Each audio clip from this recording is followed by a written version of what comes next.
Saudações, fãs de cultura pop! Neste vídeo nós vamos analisar esta obra aqui em quadrinhos, Fruto Estranho, de autoria de J.D. Jones e Mark Waid.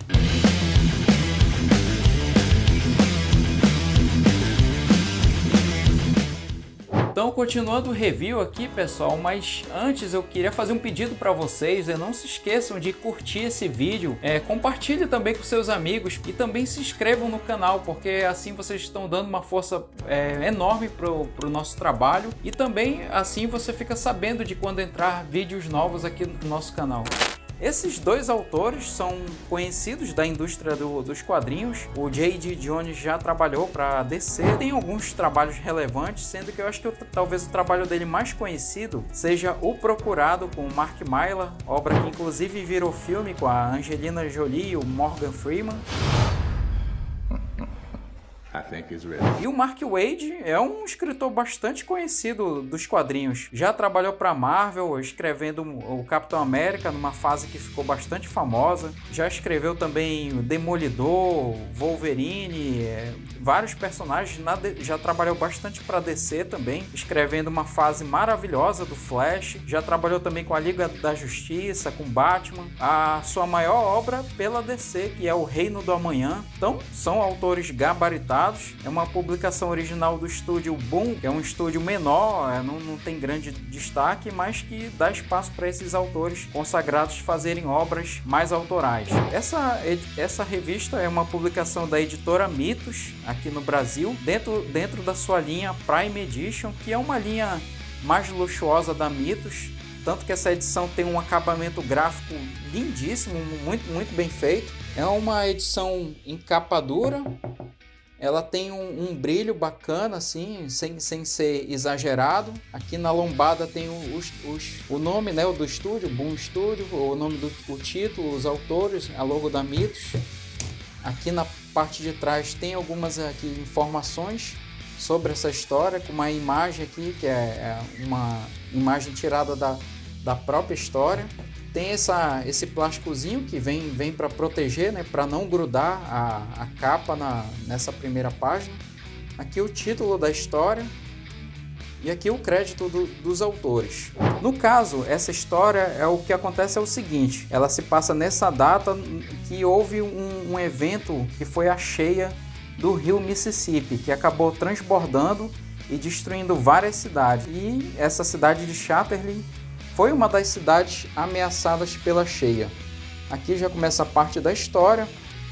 Como vocês podem ver, é uma arte pintada lindíssima, extremamente realista. Lembra muito o estilo do Alex Ross, que é outro artista bastante conhecido que trabalhou com o Mark Waid em O Reino do Amanhã. Mais sobre essa história é que, além desse fato aí da cheia, essa história mostra a tensão grande, a tensão racial que tinha na época entre os negros e brancos. Por quê?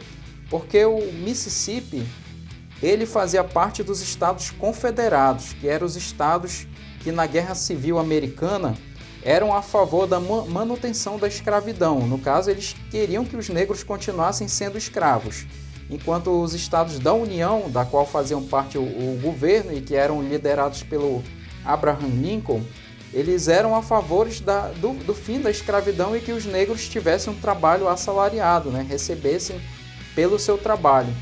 Então, por mais que o Mississippi, que fazia parte dos Estados Confederados, eles tivessem perdido a guerra, a mentalidade das pessoas não mudou, né? Eles continuavam vendo os negros de forma bastante preconceituosa. Inclusive, isso é bastante mostrado na HQ. Os personagens brancos ofendendo assim das piores coisas, fazendo acusações infundadas às vezes contra os personagens negros. Só que toda essa situação ela foi afetada e mudada a partir de um evento que é a única parte que é ficção dessa história, que é um personagem negro, aparentemente vindo de outro planeta, que ele vem parar acidentalmente nessa cidade. Aqui mostra a chegada dele, né? Aqui a nave dele caindo. Inclusive, essa queda da nave dele, isso é um pequeno spoiler que não vai afetar muito a leitura de vocês. A nave dele cai justamente onde tinha uma das represas que impedia que a água invadisse a cidade.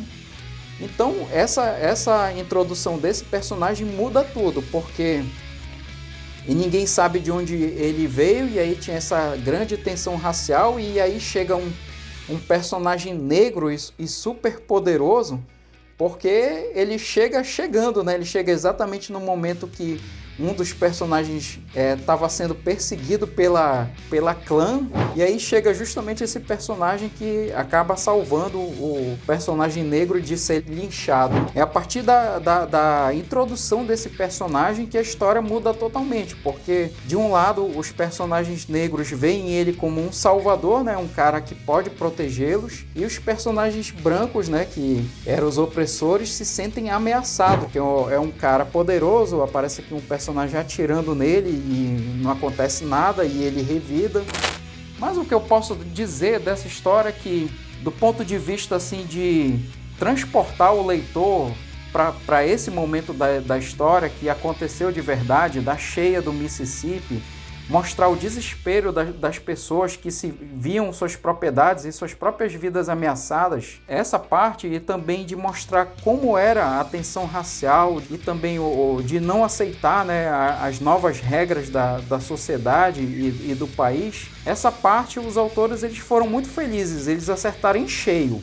Agora assim, da parte assim de história mesmo, como entretenimento, aí essa parte eu já não gostei, porque esse personagem que entra na história, que é a única parte da ficção, a gente fica sem saber qual o propósito do personagem. Um personagem assim que você não dá a mínima, porque ele não fala nada, mesmo sendo um alienígena, ele não consegue nenhuma forma de comunicação, e aí ele tem os feitos dele durante a história, né, que servem tanto para o bem quanto para o mal, mas aí termina a história, ele some, e aí a gente fica sem saber qual o propósito desse personagem na história, se ele veio só aumentar as tensões ou fazer outra coisa. Então o aspecto da história de transmitir a realidade dos fatos, a tragédia, a tensão que acontecia nessa cidade, nesse estado, nessa época, foi perfeito, mas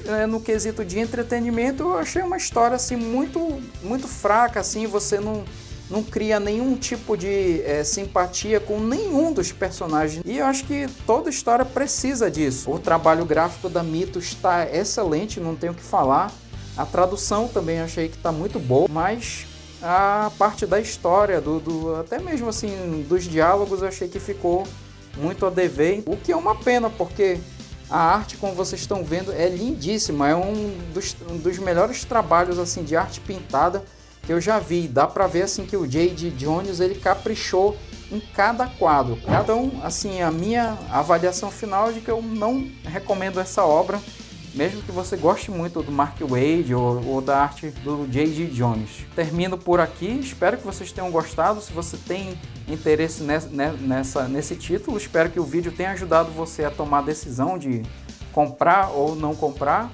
E para quem curte quadrinhos, fique atento que ainda vem muito mais reviews aí de histórias em quadrinhos, principalmente o material da Mythos, que é uma editora que eu gosto bastante. E não se esqueçam de curtir o vídeo, de compartilhar com os amigos e também de se inscrever no canal para receber notificações dos nossos próximos vídeos. Obrigado pela sua atenção e até a próxima!